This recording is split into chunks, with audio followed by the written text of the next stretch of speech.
Hello, everybody, and welcome back to the Saltcast. We're back again. This is our second episode of our Halo series. We're covering... My first. Yeah, Bert's first, because he wasn't here for the last one.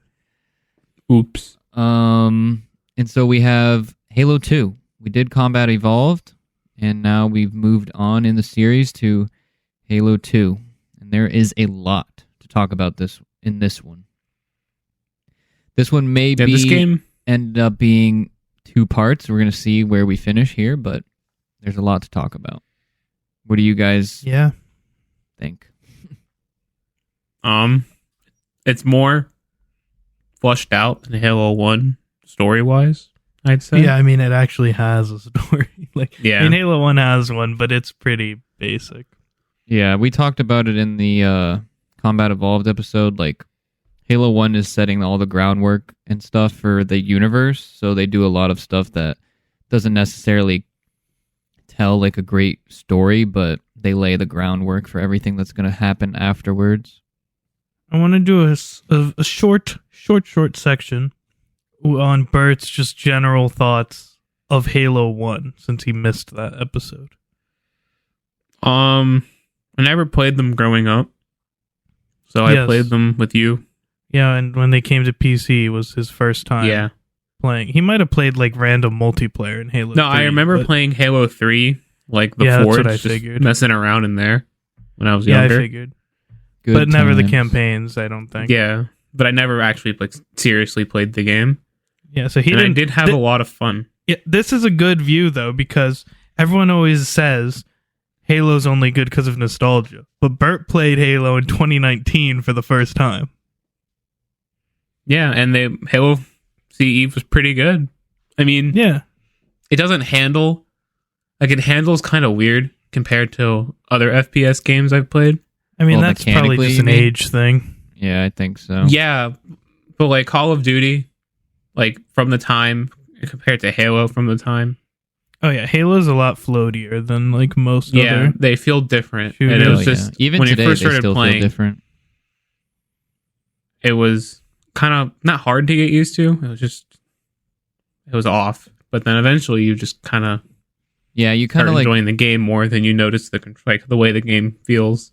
Yeah, you're kind of able to get used to how it feels and know how things work and the physics of the game, how that's gonna work and stuff that's like that. The fun of Halo is the physics. There's no aiming down sight.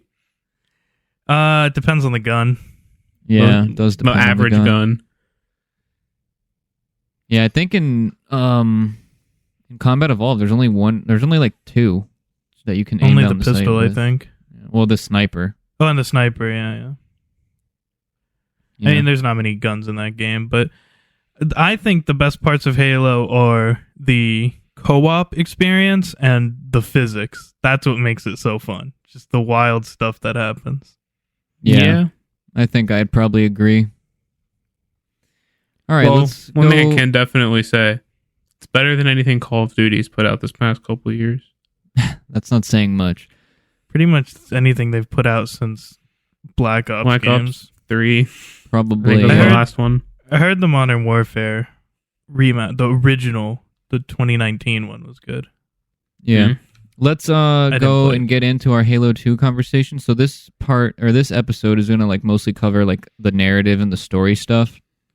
So we won't talk about gameplay too much. We'll probably talk about it here and there, level design and things like that.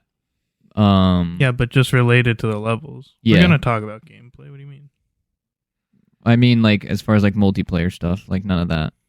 Oh, yeah. So we're sticking to campaign experience. Yeah. So we'll kind of do it similar to how we did Combat Evolved. We'll just go level by level, and we'll talk about each one a little bit, talk about the story stuff that's going on, and focus on that. And we will just go through it that way. So do you guys want to start? You're good.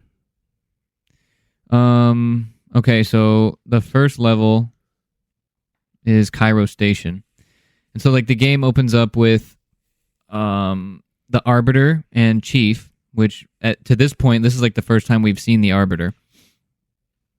And we get He's not the Arbiter, though. Well, that's He's how just everybody an knows elite. him. And so we see the two of them kind of like they're like juxtaposed. So Chief is obviously being celebrated as like a hero, and the Arbiter is being like shamed, and he's being like dragged through the streets basically because of his failure to stop the first Halo from being destroyed in Combat Evolved. Because they see the rings as like a religious thing. So for him letting it get destroyed was kind of a big deal.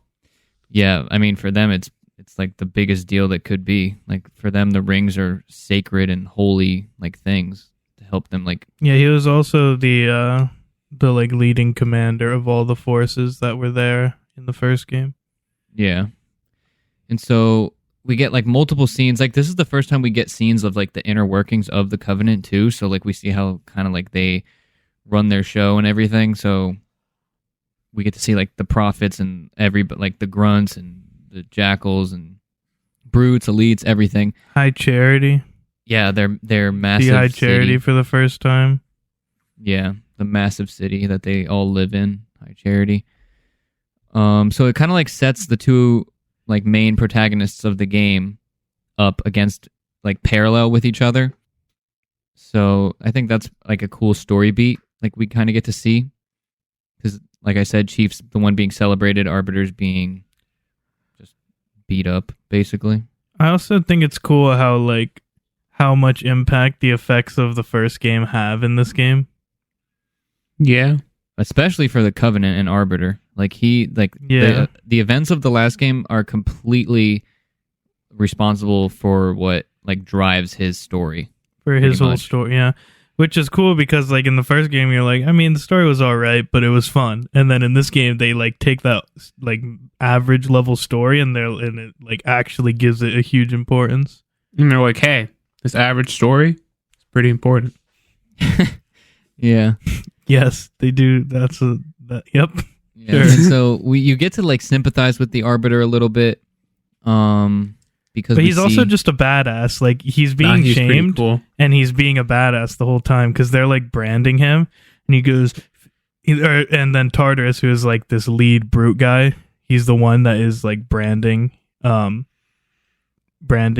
Arbiter as like a traitor. Yeah, he goes, man, you drew quite a crowd. He goes, if they came to see me beg, they'll be disappointed. Yeah, Arbiter has a bunch of lines where he's just like a badass. So even when he's being bodied, he's still like is just a badass. Yeah, he's the chief of the Covenant, really. That's basically. There's another thing I want to bring up when we get to it. Okay. About how much of a badass he is. Yeah. And so Arbiter actually throughout the game, like we'll get to it, but he is more of the driving force of the story. And like the emotional parts of it, because Chief still is like the silent protagonist in a way that like you were supposed to like picture yourself as him, so he doesn't talk too much.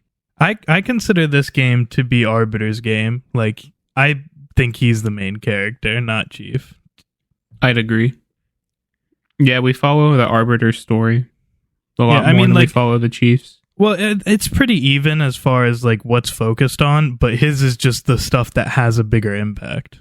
Yeah. It's what? I don't know. It's cool.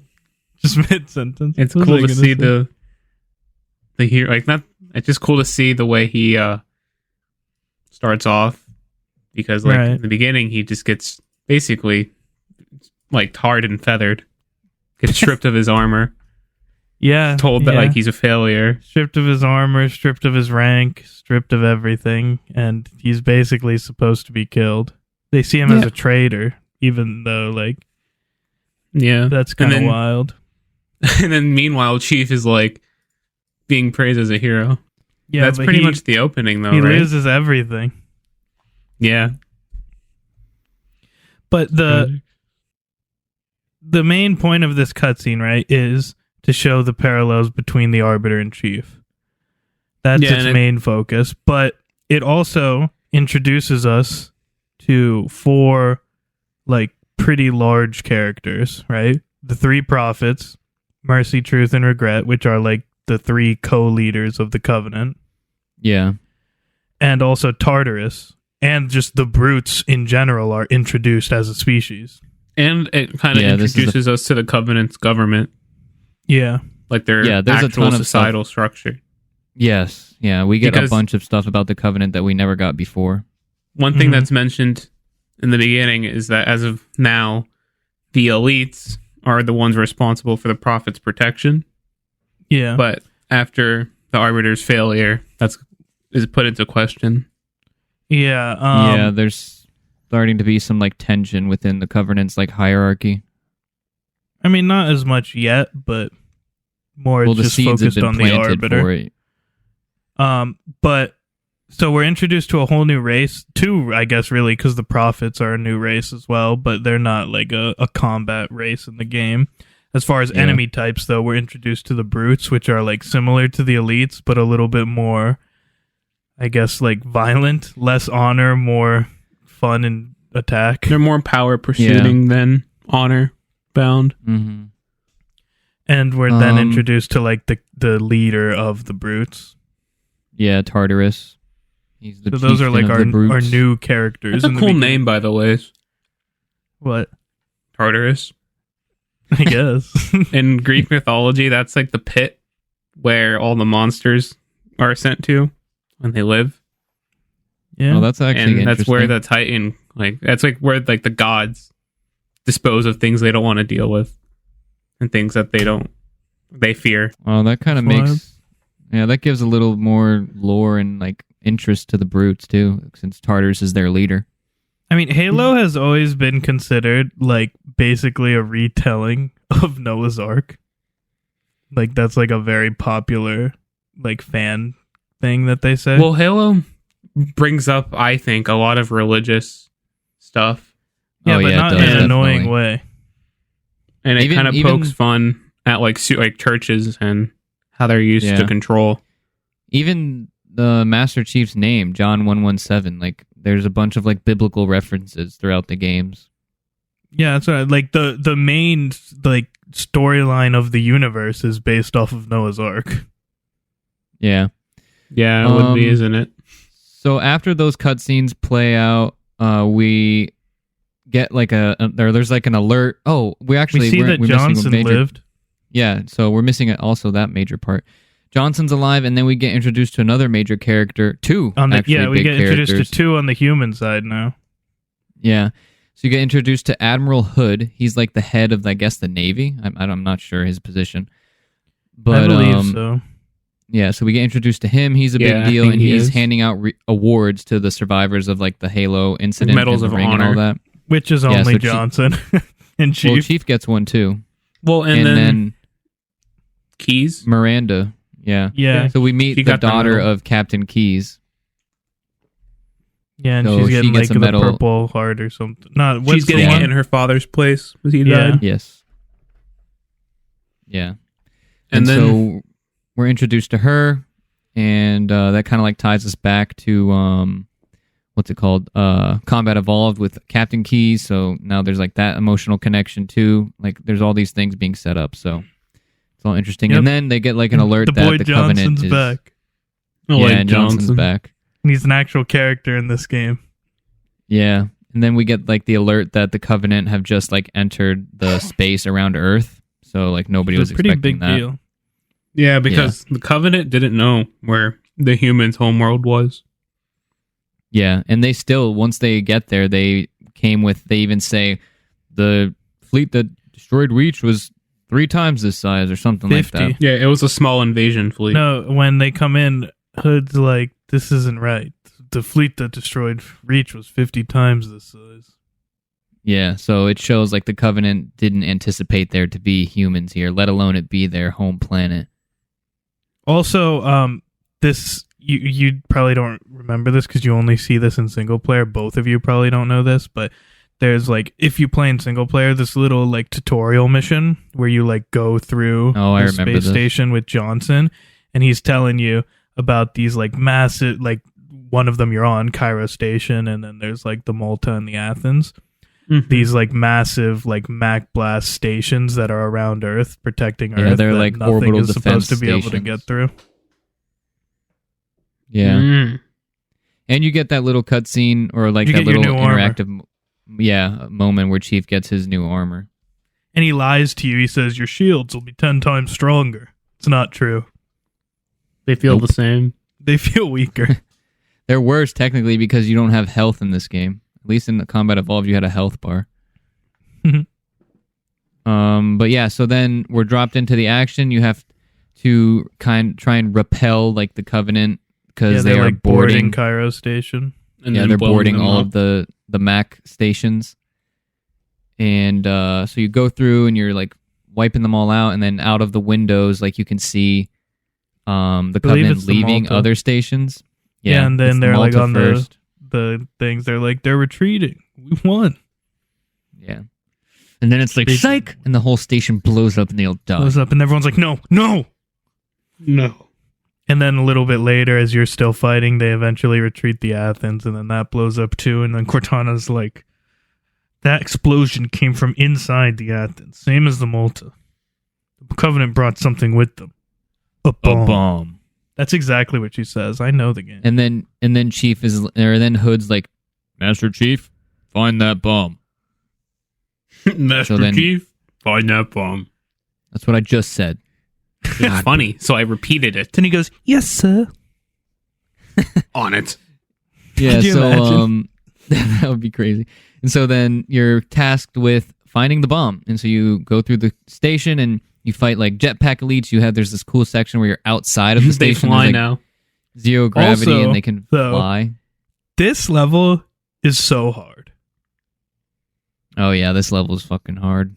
This is it's the first level, and it's one of the hardest in the game. I remember dying a lot. Yeah, because Yeah, there's just I so was many not prepared elites, for and how elites are difficult it so was. strong. They're strong and they're smart. Like brutes, you can kind of like bait them into just charging you and stuff. Elites, Yeah, but elites they literally take just cover. wait. Yeah, and then there's the energy sword ones, and then they're invisible, and it's like, oh my god. Yeah, and Enough already. Their shields are built diff in this game too. Yeah, they really are. But And it's a lot anyways, harder to use the plasma pistol strat. Yeah, it's a little bit hard. Eventually, you fight your way through. Like you said, you go to this outside section, fight a couple like jetpack type elites, go inside again, and you get to this cool elevator section thing. Oh, I wanted to And- talk about that. And you're introduced to another enemy type. So that's 2 enemy types now in this game that have been added. Pretty cool. Yeah, I mean, you don't know that the brutes are enemy type at this point because you haven't fought them, but they are characters at the least. Yeah. Wait, what's the new enemy type? The drones. There's I thought there was On the- drones in Combat Evolved. No, there's sentinels. Oh yeah. Yeah, you're right. But I was gonna say about Oh, that yeah. elevator thing. About that elevator thing, there are so many slow-moving platforms in this game. Like, it is so annoying. And there's like so much time where you're on these platforms, and they have horrible freaking checkpoints. So it's like, if you die on one of these platforms, you just get reset to the beginning of it, and it moves so slowly. It's soul But that's crushing. this is the first one, and this one's not that bad, but it gets worse. That's not even what that one is, though. You can kill them all before even moving the elevator, and then move it, and it takes like 20 seconds. Yeah, but some of the other ones take way longer. I mean, the worst one is probably Quarantine Zone. Maybe, yeah. So anyway, you fight all those guys, and you finally get to the bomb, and You get like the most not very badass well. cutscene of Halo history. Yeah, almost. this part is awesome. Yeah, bomb's not very well defended apparently because it's like There 4 was like elites 50 there. elites. Okay, not 50. There's at least like 10. There's a lot. I don't remember there being that many. That's because I killed them all. Damn. No, you didn't. But yeah, then you get like the most badass cutscene in like all of Halo. At least So, top like, 5. Yeah, Chief stops the bomb from blowing up, and he says, "How much time was left?" And Cortana's like, "You don't want to know." 7 seconds, then- if you're wondering. Apparently, yeah. It's always 7. And- I mean, at least in cutscene time. I guess they could cut in the cutscene, you know? Yeah. Mhm. And so then Chief radios to Hood, and he's like, "Sir, permission to leave the station. For what purpose? I'm returning something to sender. No. That's not even what he says, Bert. Way to ruin an epic line. It's like a famous line, too. Say it then. To give the Covenant back their bomb. And then that's when the cutscene kind of yes, do that, goes. Please. Please, sir. Chief opens up like a freaking, what's it called? Like the side door of the ship or the station. Pushes the bomb outside of it, grabs onto it, and flies. No, but he has another badass line, though. Cortana's like, what if you miss? He goes, oh, yeah. I won't. Yeah. And then he just opens it. Yeah, he's pretty epic. He also tells her to stay here, and this is like a famous Cortana line that she has, where he's like telling her, if you don't want to go, stay here. And she goes, well, unfortunately for you, I like crazy. Oh, yeah. Because that's like a very held-on line in Halo 3. Yeah. And Chief literally rides the bomb through an entire space battle with ships exploding and Covenant ships everywhere and debris. Looks so awesome. Yeah. Just a huge war going on. Yeah, it gets inside of the Covenant ship, reactivates the bomb. He has some, like, I don't know if they're sabers or whatever they are, but some UNSC ships, like, blow a hole for him to fly through. Yeah, it's pretty crazy. And then he throws the bomb in and then jumps off the ship. Yeah. And then he floats back to his space. And you just see this, like, huge Covenant carrier get destroyed. If only George did that, am I right? Yeah. And then there's the line with Johnson where he, like, Chief lands on the amberclad. I forget what he says. He calls him, like, a rock or something. For a brick, he flew pretty good. Yeah. And then and she goes, Chief, get back inside. We're taking this to the surface. Yeah, the cutscene ends. And then we transition to the next level and the next, like, kind of cutscene. Yo, wait, slight thing about this one compared to Halo 1. This game actually has a good remaster. Halo 1 does not. This one is great. The cutscenes are 1,000,000 times better in the They do look pretty good in this game. They are so good, yeah. So, it's crazy. Halo 2's remaster rocks. It does. And so we grouped, so a lot of the Halo 2 levels, they kind of like, they're split into two different levels, but they should just be one level. I don't know why they do this. I guess they like probably for like loading. Like, yeah, maybe so that they can and extend. They can't load the whole thing at once. Yeah, and to try and like extend certain parts and stuff. But so this one we're gonna talk about Outskirts and Metropolis. They're basically the same level. They're just split into two parts. Outskirts is like the absolute best speedrunning glitch level in the entire series. I love Outskirts. I have the number 7 world record speedrun on Outskirts Legendary. Just saying. Really? Yeah. That's cool. That's pretty impressive. I probably could have got higher. But I'm number 7, but the top 3 are 0 seconds, so they're cheating. So, just saying. I'm really higher than 7. Yeah. So, then there's like the next cutscene. So Miranda, like you said, they go down to the surface. And they're in like 2 pelicans because they need to get down there to find the prophet of regret that's on Earth, and they're trying to figure out why the Covenant came to Earth. Oh my god, great scene. And then they're like, Cortana, what are they doing? And she's like, they're just repeating regret, regret, regret. Oh yeah, the Johnson what do you think it means? Johnson goes, we regret being alien bastards. We regret coming to Earth. And we most certainly regret that the Corps blew up our raggedy-ass fleet. And then the Marines go, hoorah!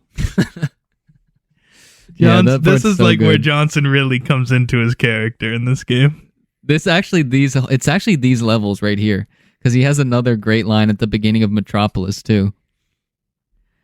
I love Johnson. We'll talk about it when we get to that part. I'm going to want to replay the game now. So then at this point, we're introduced to another new thing. We're just getting nonstop new stuff every single level. Yeah, this level, like the intro to this level is fucking crazy. So you're dropping in on there's like 3 pelicans. And you're going to you're trying to get to where the ship is. And then, like you said, a giant freaking Covenant like machine comes in, and it's a scarab. It's like this big purple looking 4-legged like machine type of thing. The Marines are like making the exact face you are. They're just like, whoa. Yeah, and they're like, what is that thing? And so then it shoots down the Pelicans. One of them gets destroyed. The other one gets damaged, and they all three end up crashing. And then the level starts. You kind of like wake up. You're all confused, and Johnson's like, clear the crash zone or something like that. And the chief wakes up, and then you move into like a courtyard, have to fight a bunch of enemies, and try to link up with the other Pelicans. Unfortunately, this is where you're introduced to the Jackal Sniper, the bane of the series. Most toxic thing. Oh my gosh. The most toxic enemy series. In gaming.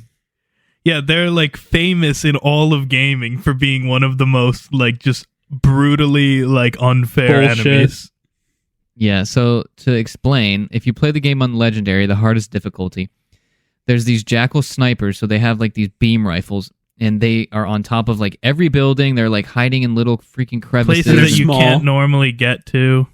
Yeah, they're freaking tiny and skinny. They all that you can like distinguishes them is like a tiny little purple light on their face. Of the beam rifle.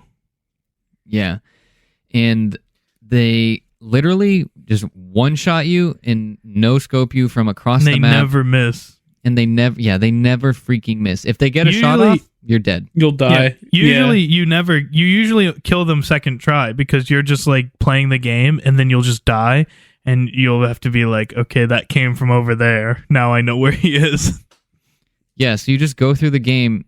There's a number. There's like 25 or something Jackal Snipers in this section or something like that. That's so you're going to die probably about 25 times. On Metropolis has the most in the game. We counted them. It was like 40 something. Yeah, do you remember crazy. In that one area where I was like, "This is the place. This is the place." I was like, "There's more here than anywhere else," and they just kept coming. Yeah, so you go through this like famous part in all of Halo. It's called like Jackal Alley or Sniper Alley or something like that, where it's just a literal alleyway with Jackal Snipers on every building and every floor, and they're just sniping you constantly. Yeah, I mean it's rough, but basically, you also get your first hunter fight too. Point. You do get your first hunter fight of this game. Goes all right. You get to fight with Johnson a little bit. This is probably one of my favorite levels in the series, just because of how like easy it is to get out of the map and like do cool stuff on this level. Like there's so many strats on this level. It's great. Yeah, I don't really know any of that, but one thing I was gonna ask you, is there another cutscene with the Arbiter before this, or does it just go straight into what's it called? The Metropolis and Outskirts? It just goes straight into it. Okay, wasn't sure. I couldn't remember. Anyway, so then you re-link up with all the Marines, and then you get into this next section where you're like driving warthogs through a tunnel. There's cool like environmental stuff that's going on. So that scarab from before is like still in the city, and it like will break through the roof of the tunnel. Well, that's on Metropolis. Oh yeah. Sorry, I know what you're talking about. Yes. Yeah, so it shoots its beam through there and stuff like that. It's kind of cool. You get to see another new enemy type vehicle.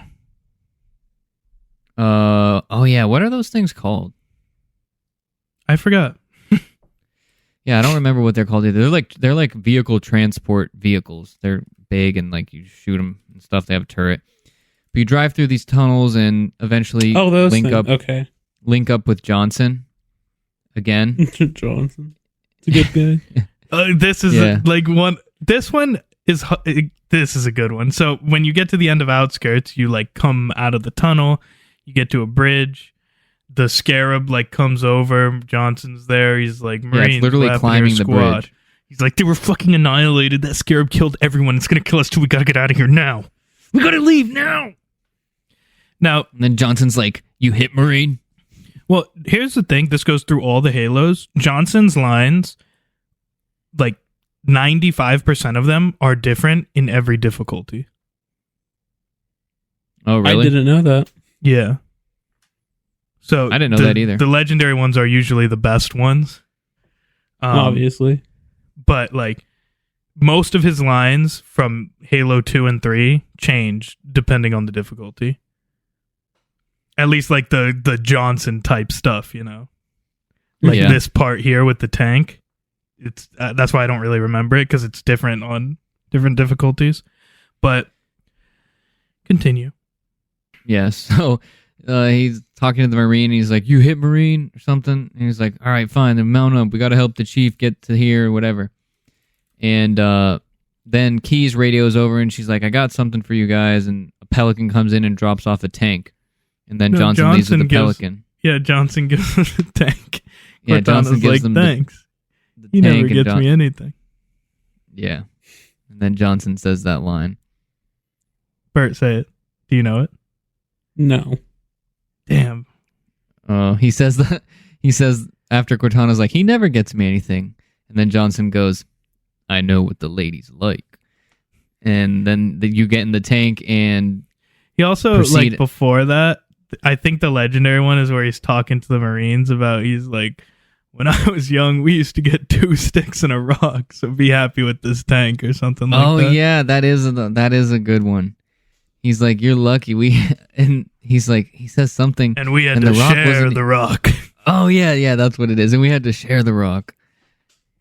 Yeah, that was a good one, too. I remember that. But this is probably the most famous Johnson line about him knowing what the ladies like. Yeah, apparently they like tanks. He seems like a ladies' man. Yeah.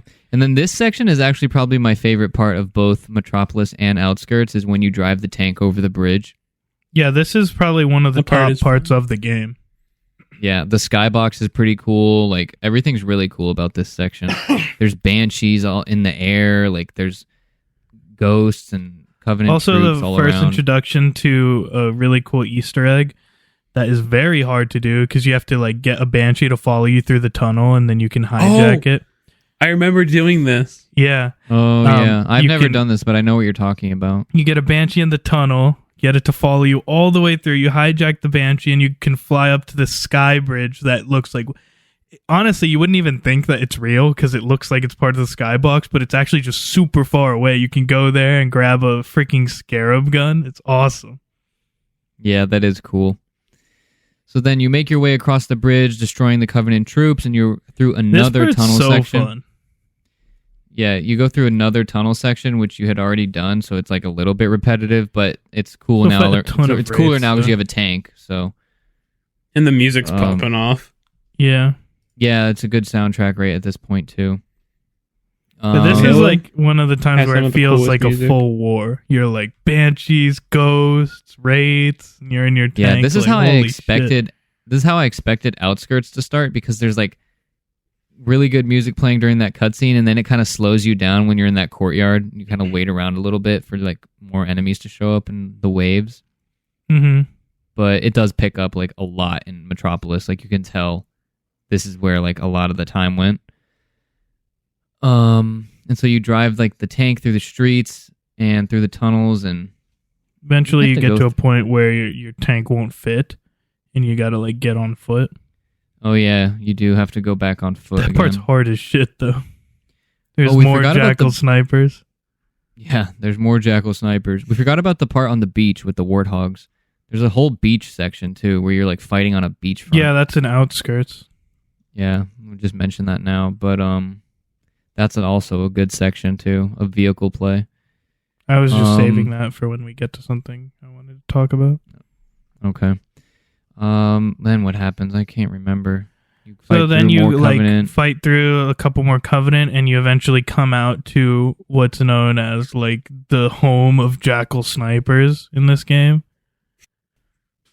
Oh, you come out of the tunnels to like, we counted them. It was like 40-something jackal snipers in this area. It was crazy. Yeah, they literally run up the stairway one after the other. Just every time you kill them, they just get replaced like robots. It's insane. Yeah, that part was crazy. It's toxic. But after about 20 minutes of only killing jackal snipers, you can finally get move to on. like another warthog section. Kind of. Yeah. I mean, for us, the warthog got destroyed by the jackal snipers, so it ended up being a ghost section. Yeah, we didn't even get to use the warthog. It's also the introduction of the Goshawk. That's what it's supposed to be, but ours got destroyed.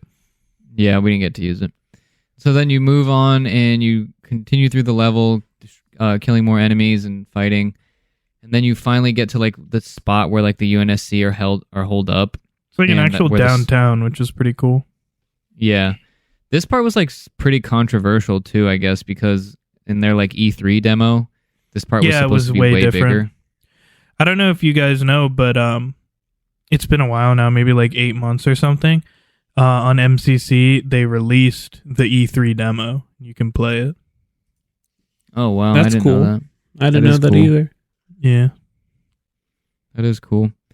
So then you're like tasked with like finding the scarab and like destroying it. So then you move throughout the building. The scarab literally destroys a tank and climbs over top of you. You're also fighting a bunch of wraiths in this section. Yeah, there's a bunch of wraiths shooting and ghosts. It's like another big vehicle section. Yeah, in the streets of the city, which is kind of cool. Yeah. And it's and then that takes you to like the big set piece of the level, which is the scarab. The game, really. Yeah, you could argue. Yeah, it's probably the biggest of the game too. It's the only scarab is so fun. Well, only scarab you fight. Fighting a scarab is so fun. This is the weakest one though, but still fun. Yeah.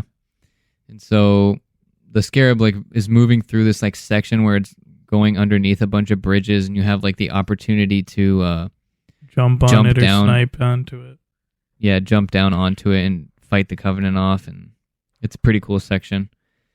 And then you defeat the scarab, and Chief has like that epic scene where he's like walking out of the destroyed burning scarab and it explodes. This scarab is so hard too though. Like there's so many elites on that thing. Yeah, there is a lot on that thing. It's crazy.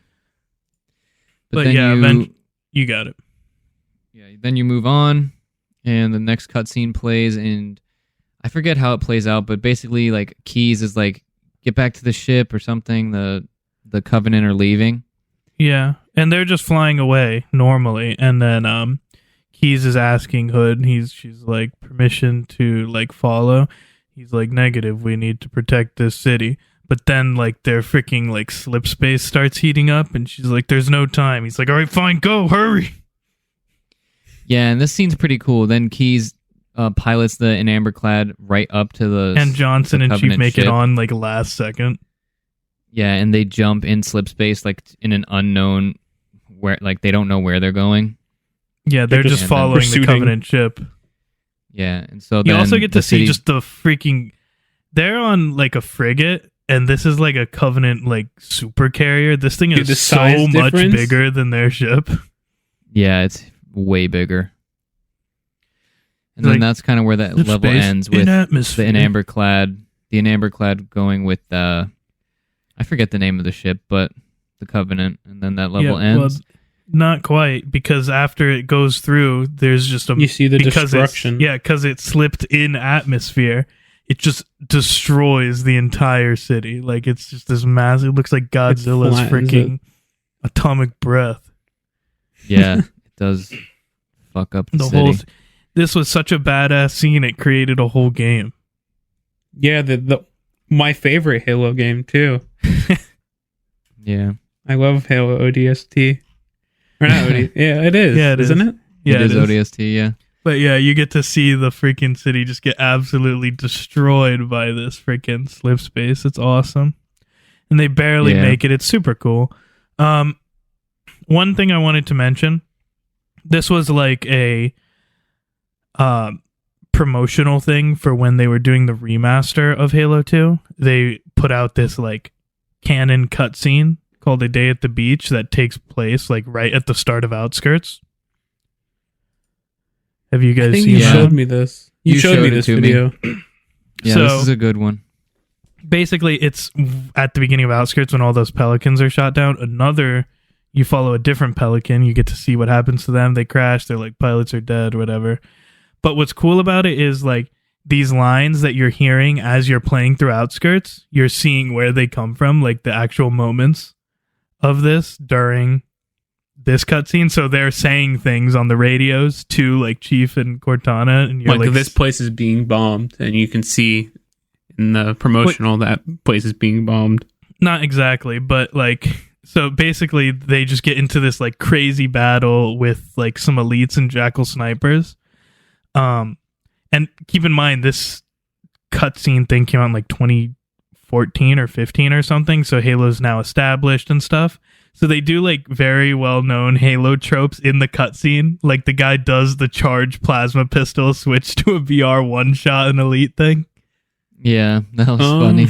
Which is really cool. He gets like stuck on his helmet, so he takes the helmet off and throws it, which is pretty something cool. we all wish we could have done. Yeah, but then after their like insane badass fight where they barely defeat an elite, you hear Cortana talk to them, which you actually can in the level. She's like, "What's your status?" She's like, "We're alive, barely." And then like later in the level, you can like go and see their pelican and them, and it's cool. That's like that beach section you were talking about.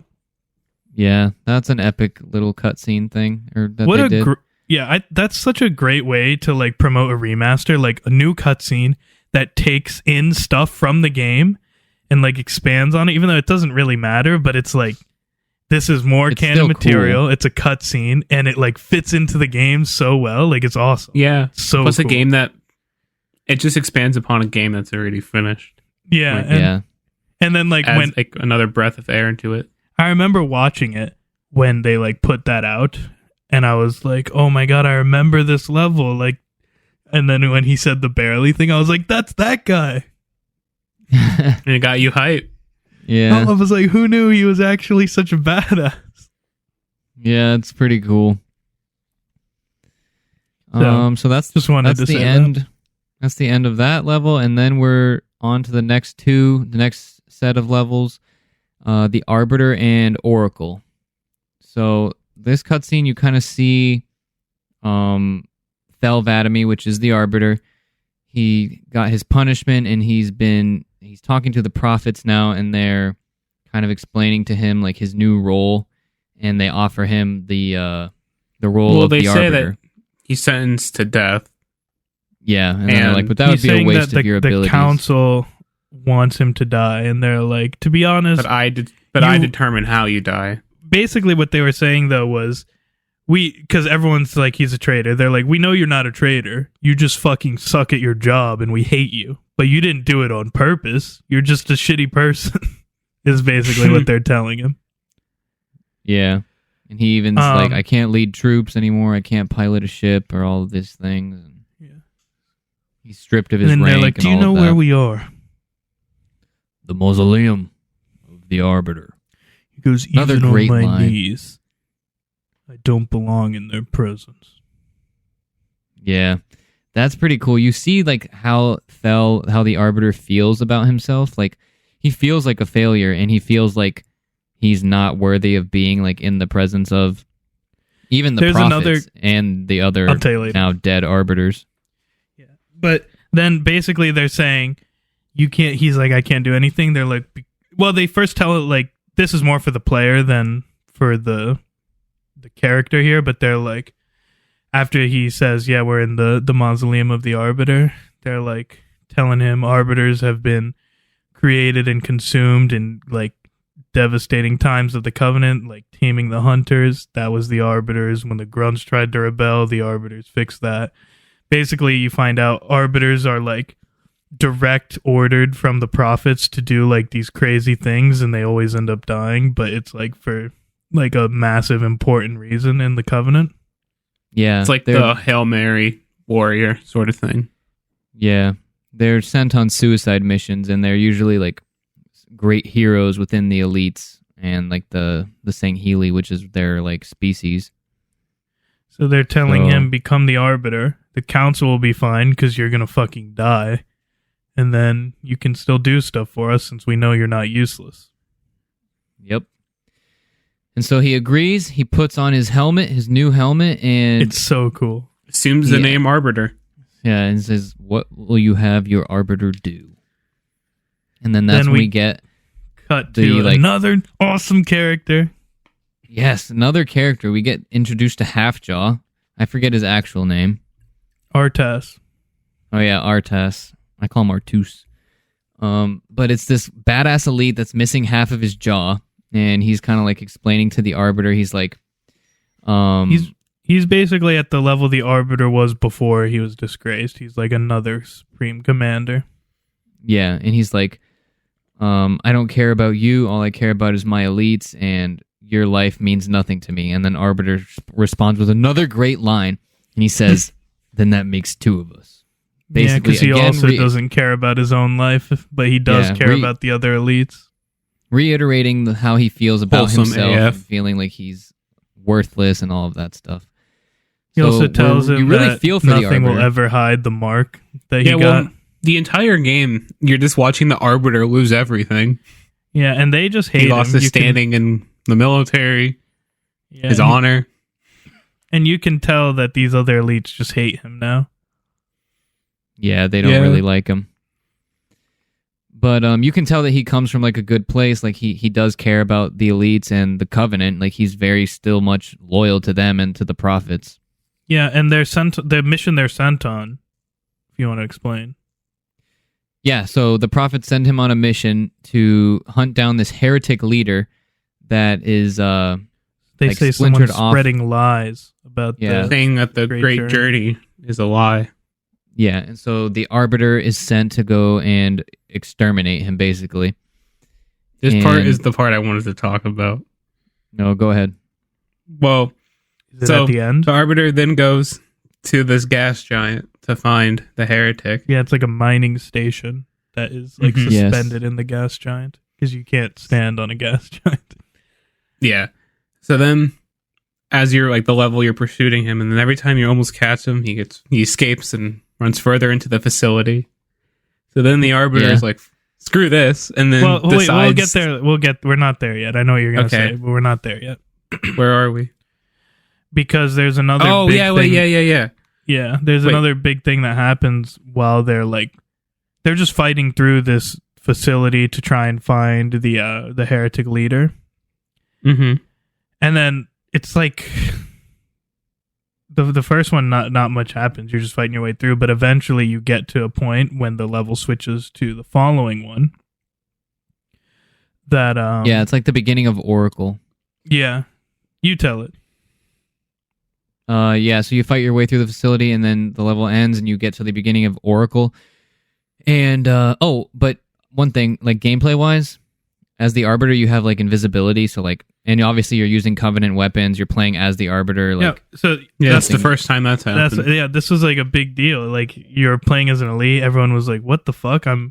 This is crazy. I'm an elite. I get to fight with elites and grunts." Yeah, you have like an energy sword and everything. Yeah, that's another thing. You have to retrain yourself to not shoot. First time you get to use the energy sword. You can go invisible because you're the Arbiter. Yeah, it's not very effective, but yeah, you can do it. That's on. It has a longer timer depending on difficulty. Yeah. And so anyway, Oracle starts, and then you run into like Artez. A hologram, right? No, you go into a room, and he's like, "This stench, I've smelled it before." Artez. Yeah, they have like as you're walking, and then you hear like these scary noises. Then and you can look down on the floor and see like a battle going on. Yeah, there's some kind of like fight going on between the heretics and some unknown. There's also these faction. Tanks full of something that looks familiar. Yeah. And then lo and behold, like the Flood show up, and turns out that the Flood have reached this facility, and they've like broken out of containment, and they are attacking the heretics. This like gas giant mining station is right next to where the first Halo ring was from the first game, where the Flood got loose, so that's part of the reason. Like it's the same set of Flood. Yeah. And through the terminals that are like located on the different levels, you can see how like the heretic leader got here. Like he was abandoned by the Covenant on the first ring, and then ended up getting to this place.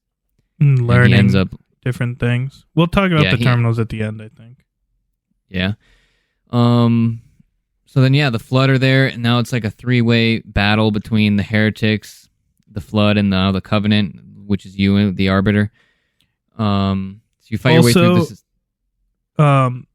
Just something I want to mention. This is like the first time you get elites on your side, and they are so good at being teammates. So much better than Marines.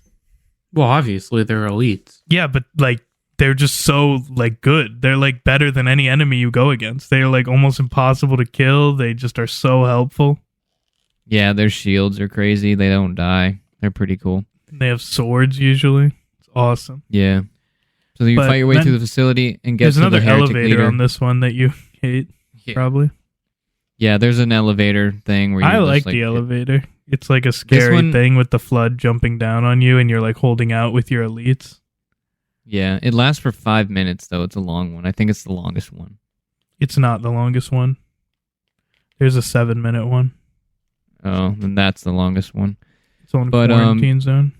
Yeah, you fight your way and you get to the heretic leader again, and then he locks himself in a room like a little baby. And yeah, this is where Bert let Bert because he wanted to tell. So then the Arbiter is like, screw this. So then he just goes to like where the facility is being suspended and starts severing the cables. He says, "Get all the elites off." Like, get all the people he actually is on his team. He's like, "Get everyone off the station. I'll deal with this." Yeah. So then he just starts cutting the cables and making the facilities fall out of the sky. Yeah, all in hopes of making the guy come out of his little hidey hole. Yeah, it worked. Yeah, it did work. So he cuts the cables. Out. The facility starts falling, and then the Arbiter, and then the heretic down. And there's a couple cool Banshee sections on this level. Yeah, I like the one where the facility is falling, because if you attack the enemy Banshees, like they literally fall up. Because the facility is falling so much faster. And if you don't like fly down, you like lose the base. Yeah, and you'll die. I like that section more than the first one. But yeah, those are cool flying sections. I believe this is the introduction of the Banshee bomb, which was not in Halo 1. Oh yeah, the Banshee has now like a bomb part. So there's a lot of stuff that was added in this game. It's kind of insane. But yeah, like you said, you chase the heretic leader again, and you finally reach him at like where there's a Seraph, and you have like a boss fight section. Well, they talk. I think it's the first boss fight. Well, they talk for a little bit. Yeah, they do talk a little bit. He's like honored that they would send an Arbiter to kill him. He's like, I'd rather die to an Arbiter than the Prophet's lies. Yeah. That part's cool. And you kind of get like little hints into why he betrayed the Prophets. You find out that Spark, 343 Guilty Spark from Combat Evolved, is actually on the station. Like, so after the ring exploded, this is where he went. And he's the one that explained to the heretic how Halo actually works and what it really is. And how the Prophets were lying. Because the Prophets have like a misinterpretation of what the rings do. Yeah. Kind of, yeah. This is what I think is kind of like the most tragic part of this game, though, because he's like, once Spark shows up, they call him the Oracle. He's like, tell him, Oracle. Tell him how the Prophets would lead us all to death for nothing. And then Arbiter is like, all right, I'll actually listen and see what's going on here. So it's like, oh, okay. And then this fucking dumbass shoots Arbiter while Arbiter's trying to listen to him. Yeah, if he wouldn't have shot first, they probably would have worked it out. Arbiter literally was like, okay, I'll listen to the Oracle. And then this guy shoots him, and it's like, bro, you dumbass.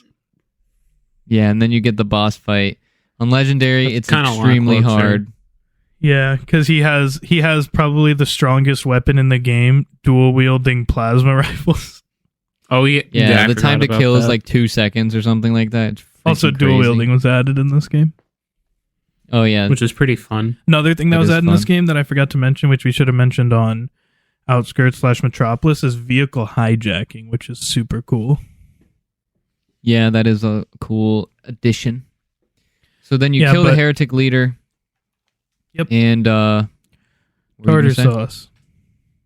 Yeah, so you kill the heretic leader, and then Tartarus shows up, the chieftain of the brutes, and he takes Spark. He takes the Oracle. He like magnets him to his hammer.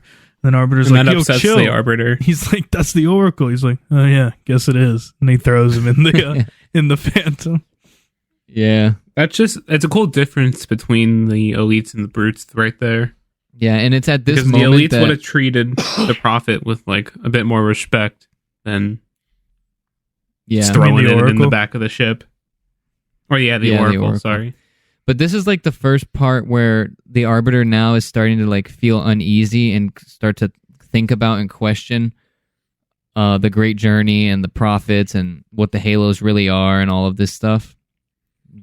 Because of I don't think he's Spark questioning it. He's just because he doesn't know anything else. He's just skeptical. He's like, "What the hell was that guy gonna say? Whatever." Yeah, that's what I'm saying. He's skeptical of it, and he's starting to think like, well, if he was thinking all of this, there must have been a reason. Yeah, and I also think there's a seed of doubt that's been planted. It shows a cool like character thing in him, how he was actually trying to, because he doesn't want to kill elites. He's like, okay, I'll listen. Yeah. So then we move on. And then he goes, again. "Come, the prophets need us." Oh, and they leave. They pick up Arbiter and they leave. Yep. Then we get dropped back into another human section with Chief. And this section of levels is Delta Halo and Regret. I think this is the best. Never mind. Second best. I like, this is where the game like really starts, gets into full gear. Yeah. Like yeah, things are really happening two and then now. the next two are so good. Yeah. So in Emberclad, which is the human ship, comes out of slipspace with the Covenant ship, and they're like, "Oh, what happened?" It's like, status. And then you just see like she's looking out the window and she goes, "What is that?" And then Cortana goes, "That is another Halo." No. Then Johnson chokes on his cigar. He's like, "What? No." Yeah. That is a funny part. Johnson is full of funniness in this. You gonna say what? Yeah. So you're introduced to another Halo, and Key and Miranda is like, "So this is a what cool moment." Found. Yeah, that's a cool moment for her, I think. Yeah, I agree. She's like, "I thought this was some kind of weapon," and then Cortana explains it to her. She's like, "It is. If it's activated, it'll destroy life on a galactic scale." Yeah, it really puts into like perspective how dangerous the Halos are. I also just love, like, I don't know how, I guess it's the music or something, but like the feeling you get when you're like in space and you see a Halo ring and it like does that noise and you're like, whoa, a Halo ring. Yeah, it's like epic. It's like a spectacle. Whoa. And also like you're thinking at this time, you're like, holy shit, there's more? Because like nothing at this point would lead you to think there was more than the one in Halo 1. Yeah, that's true. That's and it's point. A little depressing to think about because of how much went to stopping that first ring. Yeah, not only is there more, but like basically for Chief, he's like, wow, we're in the same fucking position. I'm here with a Keys commander and Johnson in a tiny ass ship against all these Covenant on a Halo ring. Against all odds. Yeah, it's pretty crazy. And so then the humans make the decision that they are going to go to the surface of the ring. Because I guess Keys... Well, there's a plan devised here. Basically, she's like, Chief, you're going to follow the Prophet. He's gone down to the surface of the ring, and he's doing something. You need to go after him, take him down. It'll shake up the Covenant leadership. Then Cortana has now given the information of the previous Halo ring to Keys, and she's like, me and John... According to Cortana, there's an index that you need to fire the ring. Me and Johnson will go try and retrieve that from the library. Yeah. So Keys and Johnson go to get the index. Chief goes after Regret. Yep, and our main guys are split into two groups, like you said. We also get to see the drop pods for the first time when Chief goes in. Yeah, this part's cool. Pretty fun to drop down. You get dropped in with ODSTs.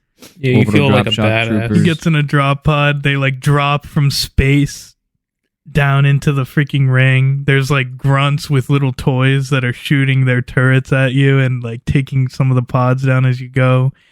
You hit the ground. It's like so badass. Like it's hard to explain. The music is epic too. Yeah. Yeah, the second you touch the ground, you know it's go time. Chief kicks the door off and Cortana's like, holy shit, that was loud as hell. Can we make any more noise? And then Chief goes bet and grabs a rocket launcher.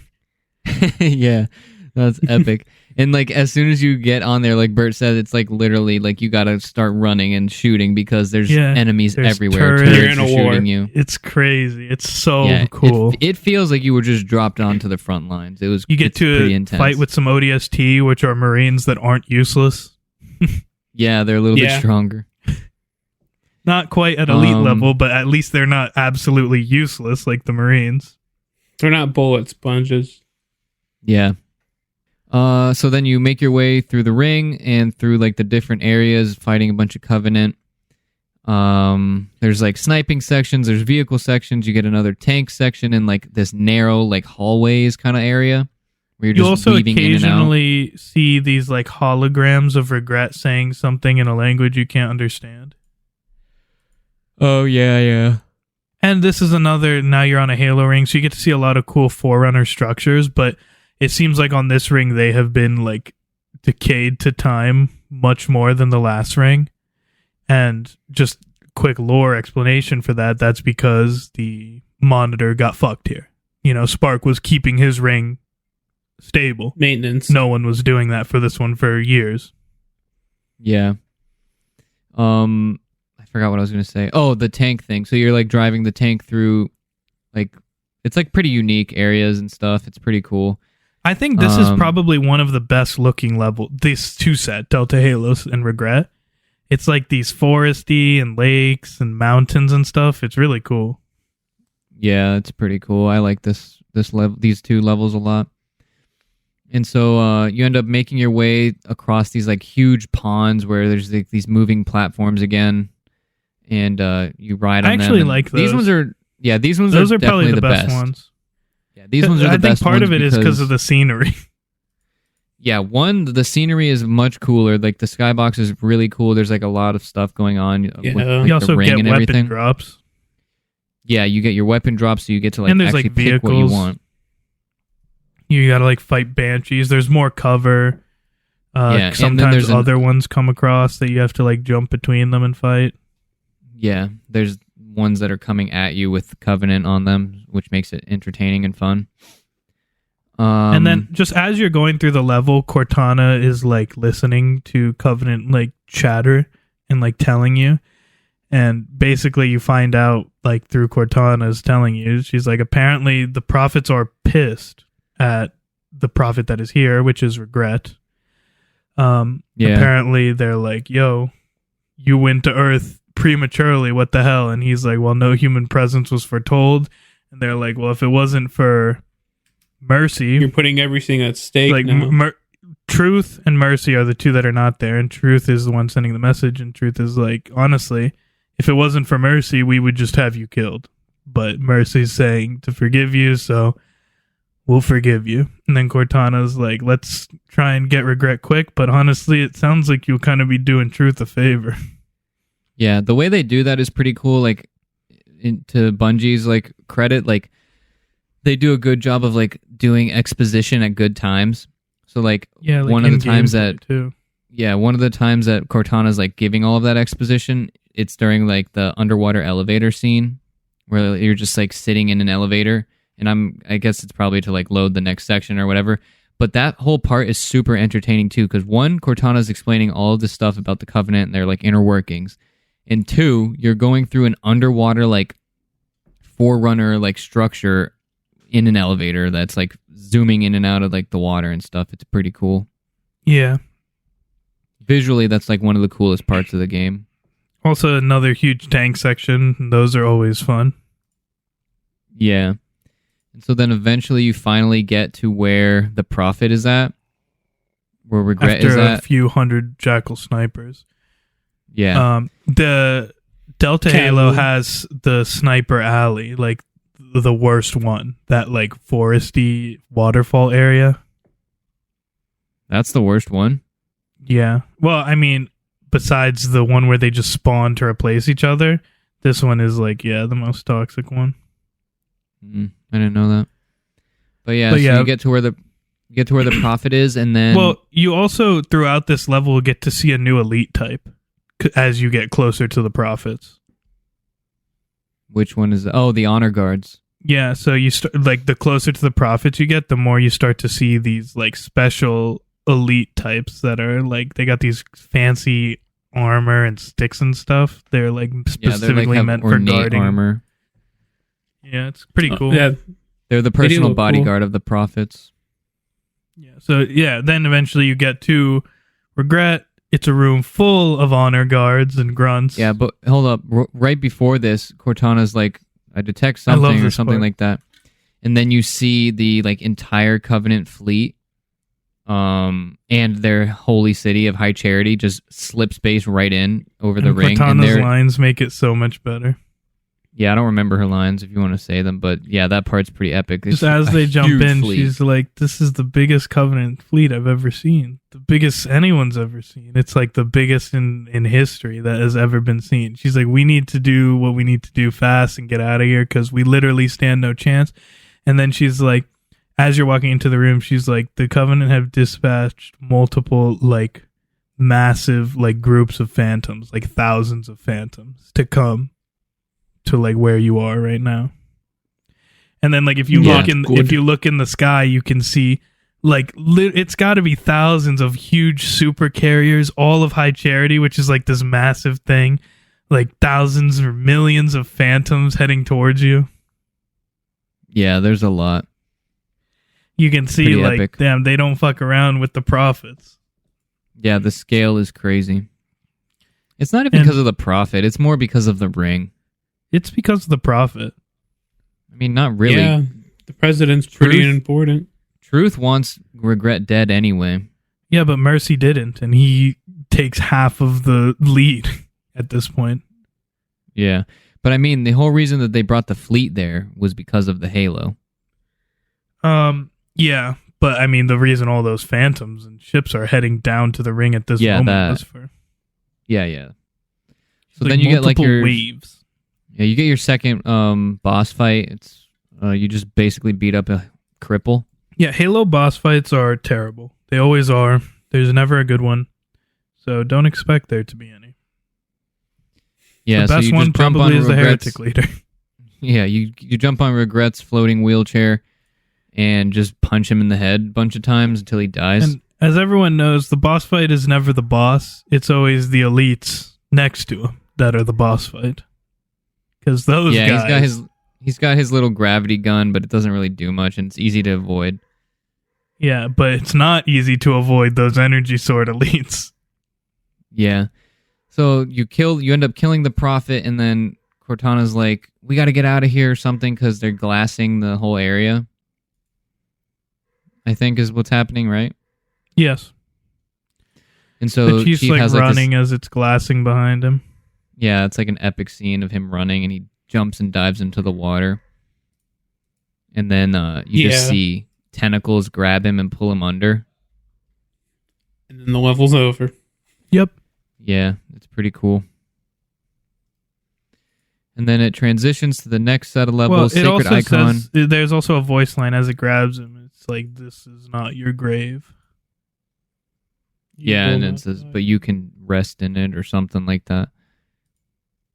And then we transition to the next set of levels. Again, we're back as the Arbiter in these two, Sacred Icon and Quarantine Zone. God tier. This is my favorite section of the game, specifically Quarantine Zone, but yeah, Sacred Icon is a fucking horror level. Yeah, so the Arbiter is sent to the surface of the ring to find the index, kind of similar to what Johnson and Keyes are doing. Yeah, and actually, as you progress through the level, you can like see and hear like human radio chatter or pelicans and stuff flying. Yeah. So you get dropped off by Tartarus, and you're like forced to fight your way through a bunch of sentinels, and you're almost right away. Almost right away you have to fight the Flood and all of these things in a new Sentinel type. I was going to say this, the Sentinel Enforcer. Yeah, the Sentinel Enforcer is this giant Sentinel with shields, and you also have the Super arms. Sentinels, which are the gold ones. Mm-hmm. So there's that three-way battle going on between them, and like in the background, you can sometimes see Marines fighting Sentinels and Flood. And then, unfortunately, in MCC, this has been broken for what's it been, like 10 years now almost? They have these like pod things that open up and you go down slides. You used to be able to just press X on them. For some reason you can't in MCC, so what the hell? Oh yeah, those things are annoying. You have to shoot them a bunch of times now. But yeah, so this is like a horror level. There's like a bunch of like fog and like stuff all around. Scary and you can hear the flood chatter. moments. Yeah, chatter from the Marines, and there's dead bodies of the Covenant Dead all over the brutes place. everywhere. Yeah, and Tartarus is even like I sent my best brutes. Let's see if you do any better. And then you see like tons of dead brutes everywhere. Yeah.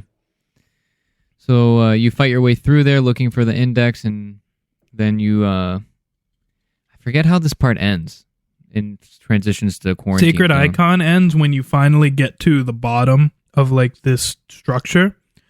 And you like go down the slide, you come out, you go across a bridge, fight some guys. And you come across Artas and his elites are there. And he goes, Arbiter, yes. what are you doing here? He's like, I've been set to receive a sacred icon that is like essential for the great journey. Yes. And then Artas says some like badass speech to his elites to hype them up. I can't remember exactly, but basically like, we'll cut through this infestation, receive the sacred icon, and kill any of the parasite that stands in our way or something like that. And then they're all hype, and then Artas is with you for the next section. Yeah, that's pretty epic. This is one part about this level that I thought was like a really big missed opportunity, both these levels, is that you don't fight any Marines. It would have been so cool if you had to fight like Marines and human forces. That was like a major missed opportunity. For some reason, they just don't do that. I don't know why, but you get introduced to the Spectre at this point.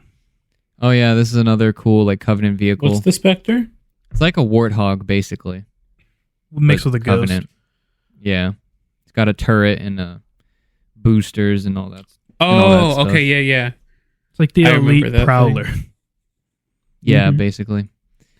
Yeah, so you get a bunch of elites. You're basically... This is the best level in the game, if you ask me, because the whole level pretty much is just like awesome vehicle combat. And epic music. The soundtrack on this part is crazy. The guitar thing that goes on is so good. And it's like just so fun. Like probably the best flood level in the series, I think. Yeah. And there's a new thing in this section too. Flood can now pilot vehicles, which they couldn't before. So that's also new. And hijack yours. Yeah. Which is toxic. And Sentinel Enforcers can pick up your vehicle and just crush it, which is pretty scary. Yep. But this, I think more than any level in Halo 2, is where this game feels like a freaking massive scale war. Because there's just like wraiths everywhere and ghosts and warthogs and tanks and specters. And you're just like, there's flood and elites. Like you're like, holy shit. And Sentinel Enforcers.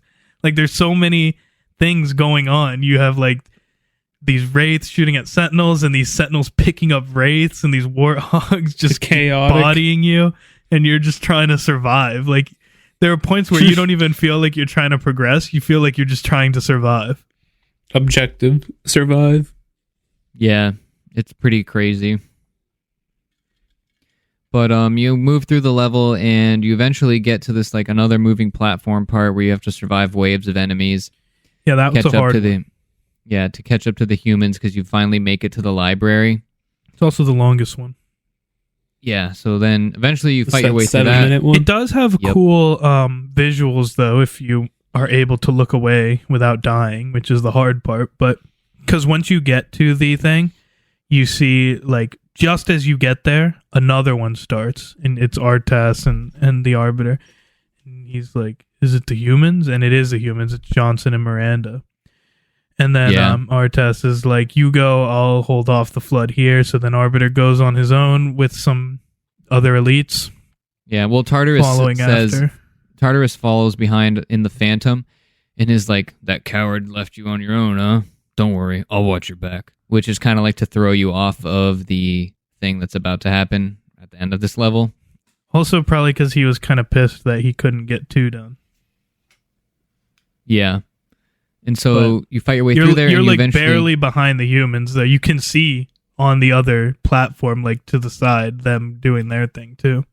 Yeah, they're just on an opposite gondola, like going across. So you Not fight you your being way. the humans and just looking over and seeing the elites and like Just wave. brutes. Yeah.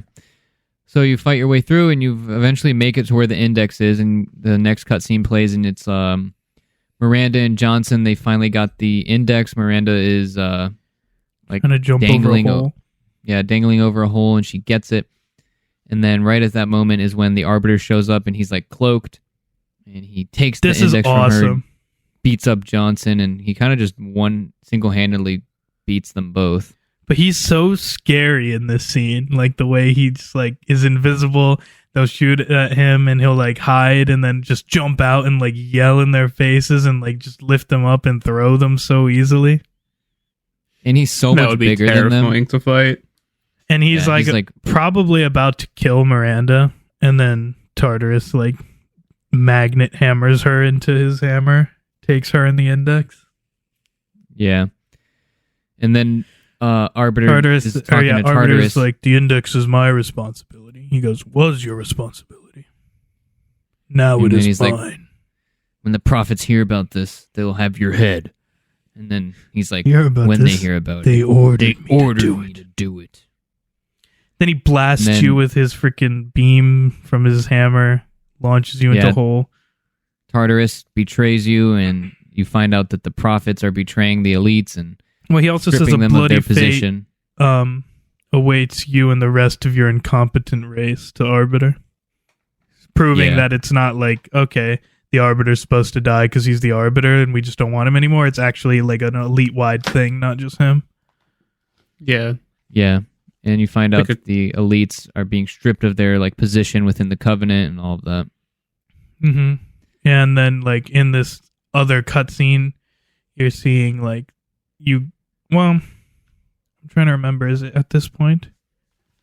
Yeah, I think it is. You go... Well, it was at this point because before actually this level starts, Artos is talking to the prophets, and he's like, has the council made their decision? And then Truth is like, yes, the council has spoken. The chiefs will replace, or the brutes will replace the elites as our guardians or whatever. Yeah. He goes, a prophet is dead. It's abundantly Yeah. clear that the elites can no longer guarantee our safety. Yeah. And this is all like the prophets' way of like, they see the elites as a threat. So like this is their way of kind of like sidelining them and putting them away from Less them. threatful. Yeah. Huge mistake, though. They could have won the whole Well, because- war if they would have kept the elites happy. Yeah, they definitely would have. Like, the elites are the only reason the tables turned. Yeah, that's so true. But that's next game. And so So the brutes are now the honored guards. They're the lead of all the ships in the Covenant. They've been promoted. Elites are now lesser. yeah. And so it moves on, and Arbiter, like you said, gets shot into that hole, and he is not Falls. seen, and he falls. And then we get the next cutscene Great where, cutscene. yeah, Chief, Arbiter, and the Gravemind are all together. It's like the three main leaders of each faction, like the Covenant leader, I would say leaders. I would say the powerhouse of each faction. They're like the head. I would say it's more like the face. Yeah, the face of each Okay. faction. So you got the Gravemind for the Flood, Chief for the humans, and Arbiter for the Covenant and the elites and the aliens or whatever. And so like there's this long like dialogue section between the two. Chief has like his little one-liners like "Don't piss this thing off" or whatever. Oh my god, I love that part. Yeah. Because the Arbiter eventually comes in and he's being like obviously moving around trying to get out of it. Chief goes, "Relax. I'd rather not piss this thing off." And then he goes, "Demon." Yeah, I love that part. And so then the Oh, can I say something real Gravemind- quick? yeah. Because I just remembered when you start Sacred Icon, they're like telling Arbiter, about how the prophet's dead, and he's like, "Who did it?" And they're like, "Who do you think?" And then Arbiter's like, "The demon is here," because he's like knows of Chief. It's pretty cool. It's a cool part that I just remembered. That is cool. It's cool how Chief's reputation precedes him. Especially for the Arbiter. He must hate him. Like, he ruined his whole life. Yeah. Yeah. This is actually the first time that Arbiter meets Chief, I think. Yeah. So then the Gravemind is holding both of them. They're obviously, like, tiny compared to him. He says something about Chief. He's like, this one is machine and nerve and has its mind concluded. So basically, he's like, Chief is pretty much a robot set to do what he's going to do, knows what he's doing, and he's like, he's got his way set that like his goals are set, right? Then he has the Arbiter. He's like, this one is, what is it? Flesh and faith? And yeah, more flesh diluted. And faith. Basically, like, more diluted. The Arbiter has more wiggle room on his goals, basically. Well, because the Arbiter at this point is pretty confused what to think about his religion. Yeah. Yeah, that's why he says he's deluded, because he's saying like he doesn't actually know what the rings do and all of that. He's going based off of his faith and all of that, which is actually not true, as we come to find out, or as we know. But he is coming to find out now, because the Gravemind explains how the ring is actually a weapon and all of this stuff, and they have to stop it. He pulls out the monitor of this ring and the Prophet of Regret, who is dead now, and they're both talking about, the monitor's like, oh, we need to do containment for the ring because the flood's here, and then the Prophet is like, oh, we need to do the Great Journey and stuff, and then the Gravemind is like, this one's containment and this one's Great Journey. They're the same thing. Like, your prophets are promising you doom, basically. There's no salvation on this ring. Yeah, Chief has the line where he's like, he says something, is like, they're right. Your prophets are... He says, this thing's something. Right. Halo is a weapon. Your prophets are making a big mistake. Yeah, that's the line. I remember. Yeah. So... And then basically Arbiter still doesn't want to listen. And he goes, if you'll not listen to the truth, then I'll show it to you. There is still time to stop the key from turning.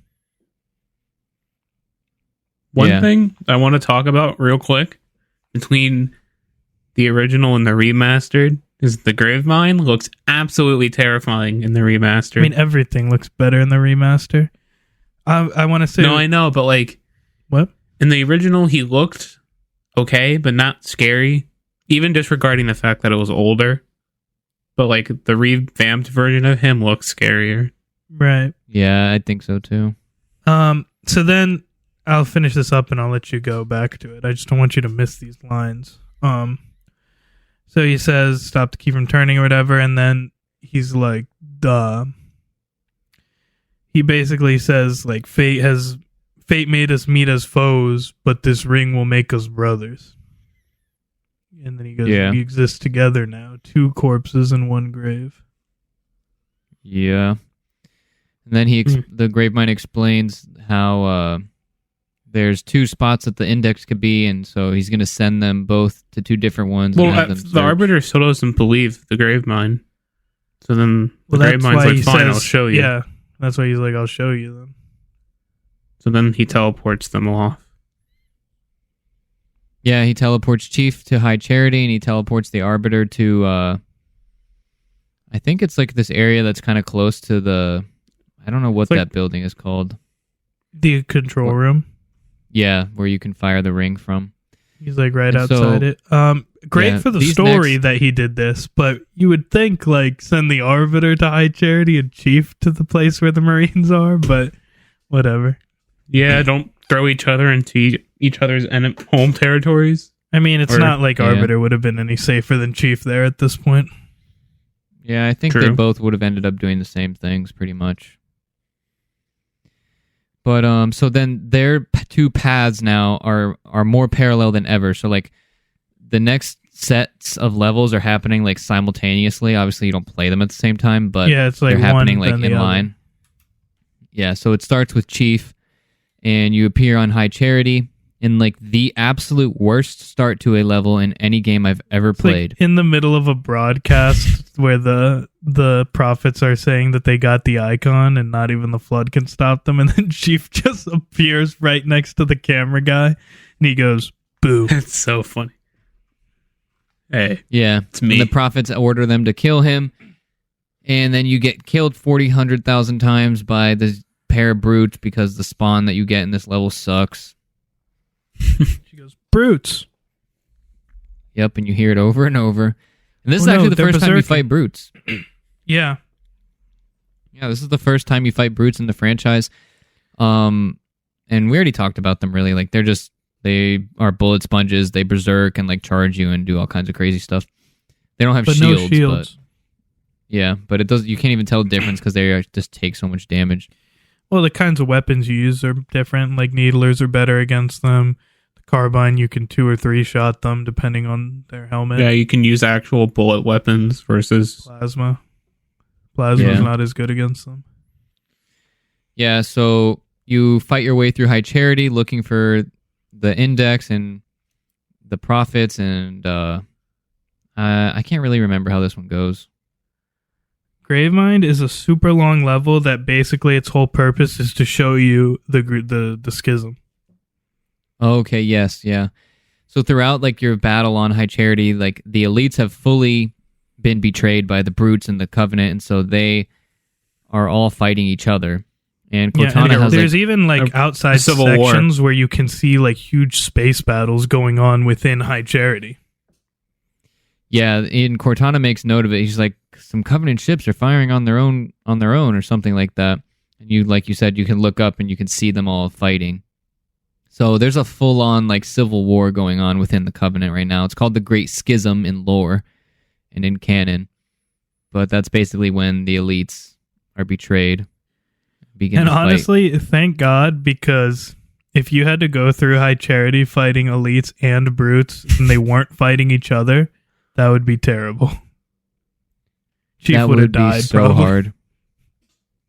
Yeah, probably. So you get to this next section, and the level actually switches to the Arbiter, but we'll just, for the sake of like continuity, we'll keep it with Chief. Yeah, we'll wrap up Chiefs. Yeah, and so Chief is now... He eventually catches up to the prophets. Yeah, he's caught up to them, and they're just about to take off on their ship, and they actually do fly away, and he's there right as they fly away. Well, they first get attacked by the Flood. In Amber Clad comes in, and obviously Miranda and Johnson were taken hostage, so they're not on that. So what is that? Oh no, it's the Flood. Yeah, so the Flood gets into High Charity, it attacks the prophets, and Mercy actually gets like attacked by an infection form. Oh yeah, he does. Mercy gets attacked, and there's like an infection form wrapped around his neck. Yeah. And Tartarus goes to take it off, and Truth goes, "The great journey waits for no one, brother. Not even you." Yeah, so Truth got what he wanted. The other prophets are out of the way. Now he's like the sole leader of the Covenant. Yeah. And then that's where it picks up with Chief. Chief asks Mercy, "Where's your friend going?"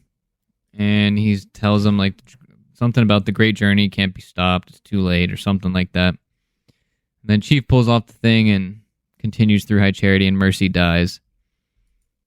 So Chief has to fight through now Flood and Covenant with brutes and elites and everything. So there's like 3 factions fighting. Like I said in the Halo 1 one, I love these parts of Halo where there's like multiple factions. Yeah. And in the beginning of the level, Chief puts Cortana like in the High Charity systems. Yeah, to help him open doors and stuff. Yeah, so she can kind of like direct him and give him like tell him where to go. And then just another thing, as you go through, I think this part is really cool. Now the Flood's here, Truth is gone. And as you're going through, Truth is broadcasting still to all of High Charity. And High Charity isn't just like a like place for the Covenant's war stuff. Like there's a huge city of like families and stuff for the different it's like races. A moving metropolis. It's almost like a planet of its own. But It actually is part of a planet. Yeah, so That's why it looks like that. As I didn't know that. As That's you go pretty through cool. the level, Truth is broadcasting, basically lying to everyone. He's like, Mercy's here with me, everything's okay, we'll deal with the parasite. Meanwhile, he's leaving. Yeah, he's leaving High Charity completely. And you can actually look off into the distance and see the ship that Truth is going to. It's this like old Forerunner ship. The key ship. But anyways, so Truth is doing that, but at the same time, since now the flood's here, the Gravemind is also speaking to the whole city, basically just saying the opposite of what Truth's saying. He's like, you're all fucked, basically. Yeah, basically. And they're just going, like, basically arguing the whole time you're going through the level. Truth's like, it's going to be fine. We'll deal with it. Not even the flood can stop us. And the flood's basically just like, you're nothing to us. This will be easy. Yeah. And so eventually you fight your way down to this like gravity well. Oh, yeah. Yeah, and well, yeah, you do fight through where the Prophet's chambers and you get through all that. But like the end of it is you fight to this like platform that is like a gravity beam to the Forerunner ship, and that's how the level ends with Chief. Cortana basically tells him like, you need to stop Truth, you need to get to Earth, and you need to warn them or something. So Chief takes that little gravity. This part was sad. Gravity well. He has to leave Cortana behind on the ship. For a reason. There's a reason. Yeah, she has to stay back on the ship because if he's not able to stop the ring from firing, she's going to just activate in Amberclad's reactor and blow it up like they did the last ring. But she has to be on the ship in order to do it. I don't think she has to, but she's like, I don't think I want to risk a remote detonation. Yeah, something like that. So Cortana stays behind and Chief boards the ship and... Well, he also says that he'll be back, and she goes, don't make a girl a promise. You know you can't keep that you can't keep. Said it wrong. Yeah, so then Cortana and Chief are separated, and Chief is on the Forerunner ship with Truth and the rest of the Covenant heading for Earth. And in the meantime, all parallel to that, the Arbiter is doing his thing where he was sent. He was sent to the surface of the Halo again. To the control and right room, when he gets pretty there, much. Yeah, right outside the control room, he gets there, and the music playing is already different. It's like much slower. It's very somber and sad, and you can see like dead elites all over the place and stuff like that. There's actually a dead elite on the ground, and he says something like how the brutes have betrayed them or something like that, and then he dies. Yeah, it's really sad. Yeah, it is pretty sad. And there's a lot of like environmental storytelling with all of the dead bodies and the brutes like making little remarks here and there. So there's not like a ton of story stuff with this, like as far as like the level, like you just go through it pretty quickly. Like your goal is what it is. But you do see at this part, the grunts have sided with the elites.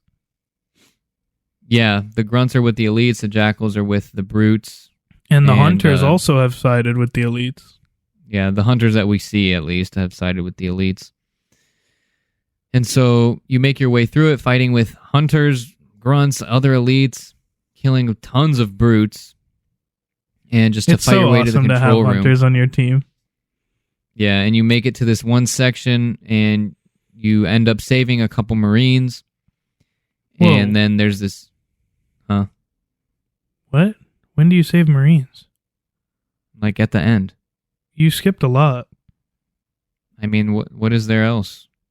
When you get like halfway through the level, you run into Artes.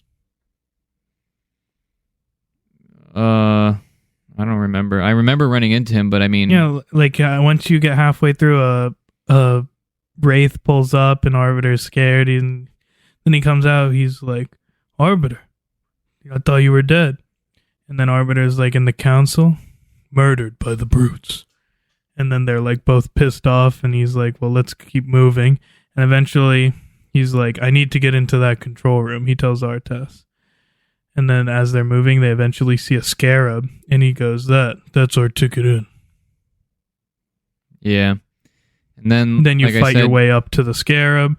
And yeah, now you're at that part, but Artas is with you. Yeah, so you fight your way up there. You end up, the brutes are about to like execute some Marines. You save them, and then the scarab like activates, and turns out that it's actually Johnson.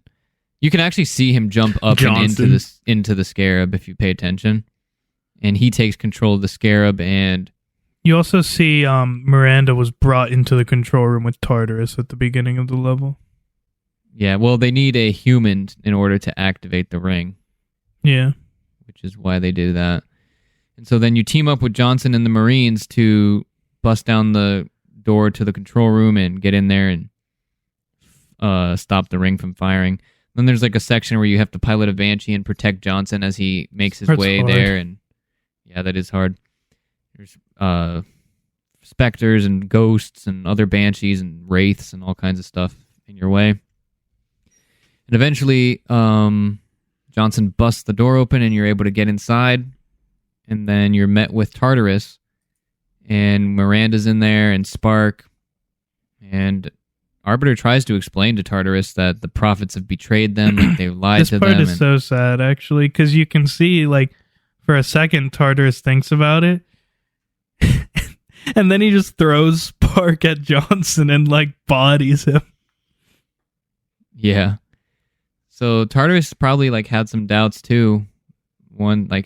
So you end up having to fight Tartarus as like the final boss fight of the game. So it's kind of sad. You end up defeating him, but it's kind of sad because Tartarus probably died like questioning his faith now and everything, and like wondering if the Arbiter was actually right. So it's kind of like a sad end to Tartarus. Yeah, because like when they first show up, first of all, Johnson rides Spark, which is pretty funny. But yeah, he's like you said, he tells Tartarus that the prophets betrayed them, and it's, I don't know, to me at least, I feel like it seems like Tartarus like takes a second to like think, but then he just doesn't want to think about it. Yeah, Johnson has a cool line on this one too, because he goes, Tartarus doesn't want to hear him. Yeah, and Tartarus doesn't want to hear it, so Johnson says that and tells the Arbiter, "Do your thing," and he continues to explain, and then he asks Spark, "What is Halo?" And he explains it, and then Tartarus gets pissed, and then you fight Tartarus and his brutes with the elites and Johnson and the help of him, and Miranda sitting there doing nothing. And you kill him, and you're able to stop the activation of the ring. Yeah, Miranda grabs the index and stops it just in time. And then that's pulse when comes out, though, that like sends a signal somewhere. Yeah, so you see a pulse come out, and like you said, sends that signal, you find out that there's actually 7 rings altogether, including the one from the last game. And now they've all been put in like a standby like position where they are just ready to fire from a single location. And Spark explains all of that, and Arbiter's like, "Where do you have to fire it from?" He tells him, "From the Ark, obviously. Like, who wouldn't know that?" And so obviously, then the goal for the Arbiter is you got to find out where the Ark is and figure out what's going on. Then it cuts back to Chief, like finally getting back to Earth, and you see that freaking Hood has been in this like battle of Earth the whole time, like it's still going on. Yeah, the one you're part of at the beginning of the game. Mm-hmm. And Chief shows Sierra up on 117. Can anyone read? He goes, "Isolate that signal." He goes, "Chief, mind telling me what you're doing aboard that ship?" And then he says his line, "Sir, finishing this fight." And then the game ends. But then if you played it like an actual gamer and not a little bitch, you get more. Oh yeah, on Legendary, there's the final cutscene where Cortana's still on High Charity, and it's fully infested by the Flood and taken over by them. And so she's in like a battle with the Gravemind, like he's debating with her, and it's like trying to mentally corrupt her, and she's just there trying to not be corrupt. Yeah, and hold it off, which is cool. So a lot of stakes have been set. The rings are all able to be fired from one singular location. Cortana is stuck on High Charity with the Flood. Earth has the possibility of being destroyed. Yeah, Earth could be completely destroyed because the Covenant are on their way there with their entire force. High Charity's infected with the Flood. We don't know where they're at. The elites are now with the humans. Yeah, the elites have maybe, hopefully, we think an alliance with the humans now. Dude, so much happens in this game. Yeah, so much has happened. So it's insane. And then that sets up the third game, Halo 3. Halo 3 is literally a nonstop climax. Yeah, it is. But yeah, man, so much happens. So much world building with the elites and the brutes, and the inner workings of the Covenant, the whole perspective of the Arbiter, everything. You find out more about the Halos. You find out a little bit about the Forerunners and kind of what they were thinking, and just how the whole thing works and all of that. So tons of stuff. Tons of, not only story-wise, but tons of new vehicles, enemies, weapons, things like that. Yeah, big set pieces. All kinds dual of wielding, hijacking, just so much improvements in almost every way. Yeah, vehicles are better than ever. Yeah, so that's the story of Halo 2. That took us an hour and 40 minutes to get through that whole thing. We didn't even touch multiplayer or any of that, so I think we are going to end up doing this in 2 parts. Halo 2... this will probably start to be the end of this episode. Yeah, well, when we finish. Halo 2 has probably what I know it's an argument. Usually people say Reach or 2, but I think 2 is the peak of storytelling of the series. I think 2 has the best story. I would agree, actually. 2 is where story peaks, and then slight sneak peek on next time. I think 3 is where gameplay peaks. Yeah, I'd probably agree. It's so just what else? We'll go through quick. As far as just fun, which level did you guys like the most? Because I said for me it's Quarantine Zone. I just find the massive Sentinel Flood mix, all these huge vehicles battle is just so awesome and chaotic. It's the best. Mine's either Delta Halo or Regret, probably. Okay. And then, I also like the Great Journey. Yeah, Great Journey is good. Another thing that I just want to bring up quickly, and then we can move on, because obviously this is the main point of this game, is introduction of the Arbiter, right? And what is everyone's just general thoughts on him? Because for me, he is my favorite character in the series, even to this day, now that he has not been in a game significantly for almost 15 years. Yeah. Mm-hmm. I like the Arbiter, but I don't. The Arbiter. Yeah, I don't come with it from some of the originally when the game came out, people didn't like his inclusion that much, and they wanted it to just focus on Chief. But I played Halo 3 first, so he was already a thing in Halo 3. So I was wanting to know more about him, and then I played Halo 2, and I was like, oh crap, you get to play as him? This is awesome. I played as him all the time in Halo 3. Yeah, so I didn't have that same kind of feeling as other people were feeling I wanted to only play as Chief. So for me, I liked changed. All of that. Everyone, the Arbiter is widely loved now. Yeah, I also think it was really cool to learn the other perspective, because a lot of times in games, you only see the good guy side. Yeah. So to speak. Not only is it cool to see the other perspective, but it's cool, because this is something that pisses me off so much in games and movies and TV shows, where talking feels like it just doesn't work. This is the one time ever that someone actually talked to someone and they're like, you know what? You're right. That is fucked. And then he's good now. Yeah. Yeah. I agree. The Arbiter's awesome. He's the most complex character in the series, if you ask me. I wish we saw more of him. Yeah, I wish he didn't disappear and then the developers forgot that he even existed when people asked about him. Yeah. I wish he was in the games again. But yeah, what else? Anything else? That's it from me. As far as single player. Yeah, I think that will kind of wrap us up then. Well, one thing actually, he is like the perfect like match to Chief. I feel like to have someone that's just as badass, but not like making Chief. If Chief was going to have a partner, the Arbiter needed to be his partner. But just not even in terms of partner, but he's like an equal in terms of strength almost. Like, yeah, he doesn't hold the Chief back in any way. They're able to keep up with each other. Yeah, I'm talking about the wrong game. That's the next one. But I get what you mean. Yeah. I think that's it then.